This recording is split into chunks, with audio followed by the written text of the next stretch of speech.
Bonjour, chers amis invités, observateurs, Monsieur le Président du parti. Nous vous souhaitons la bienvenue à ce club de presse mensuel, exclusif, premier du genre ici dans la diaspora en Belgique. Nous recevons aujourd'hui pour la première édition Monsieur Tif Pierre Mila Assouté.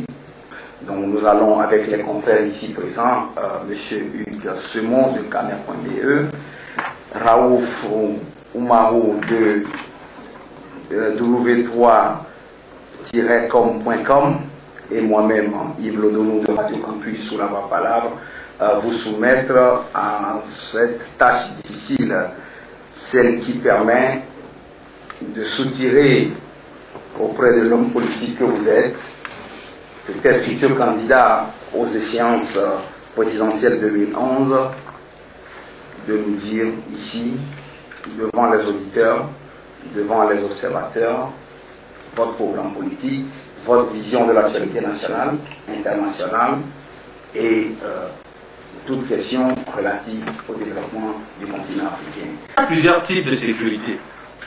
La sécurité, ce n'est pas seulement la menace physique sur les personnes, c'est aussi d'autres formes d'insécurité, les insécurités sociales, les maladies, la famille, la peur, l'électricité. Donc, toutes ces formes d'insécurité relèvent aussi du domaine de la sécurité à laquelle doivent veiller nos forces armées.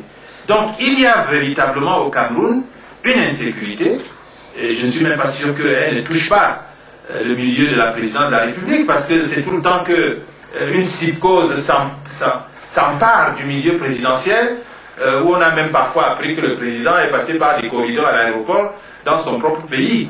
Donc ça veut dire qu'il y a une véritable insécurité dans notre pays, et je l'ai déjà dit, que notre armée s'est spécialisée dans d'autres activités, où on rançonne les populations. Je constate une certaine activité ces derniers jours du délégué général de la Sûreté qui, en saisissant quelques passeports de faussaires, est très content. Moi aussi sans doute. Mais on pense que ce n'est pas suffisant d'arrêter le passeport, les faux passeports, pour dire que notre police anticipe sur la sécurité. Il faut aller au-delà. Il faut aller au-delà. Donc, nous au RDMC, nous pensons que la sécurité commence par le renseignement. La prévention vaut mieux que le traitement. La langue doit être un instrument qui permet aux hommes de construire leur développement.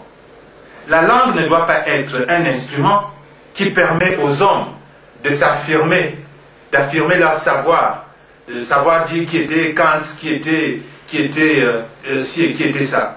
La langue, nous devons nous servir de l'anglais et du français. Et il faut d'ailleurs approfondir les deux pour que dans les échanges internationaux dont nos pays ont besoin, que nous ayons des citoyens capables de faire des missions prométhéennes, d'aller chercher et de ramener pour le développement local.